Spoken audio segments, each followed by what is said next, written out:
Residents of a Watertown retirement home community attend a city council meeting bringing a petition signed by more than 100 people, telling council they don't want changes to come to their backyard. 7 News reporter Sandy Torres live tonight. Sandy, what are they worried about? Jeff, the residents are from the Ives Hill retirement community. They don't want a zone change to happen on property in their backyard, land that used to be part of Ives Hill Country Club. More than 100 signatures on this petition given to Watertown City Council from residents of the Ives Hill retirement community against rezoning 16 acres of land next door to where they call home.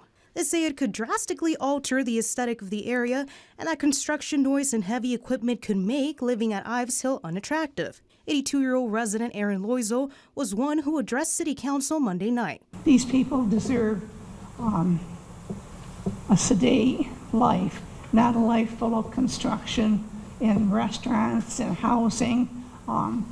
They've always worked hard. The petition includes a few signatures of other residents who live near the property. We reside adjacent to the property that's the subject of this hearing.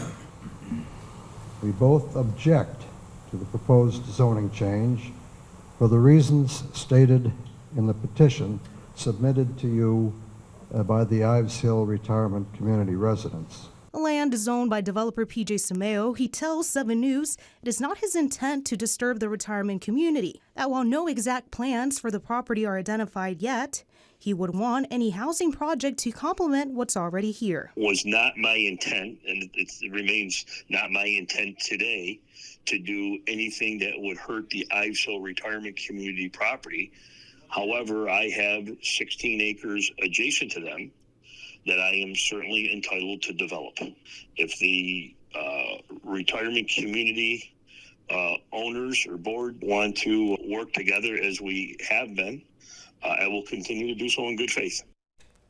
Meanwhile, the public hearing for the rezoning will continue on May 20th. Jeff? Sandy Torres live tonight. Thank you.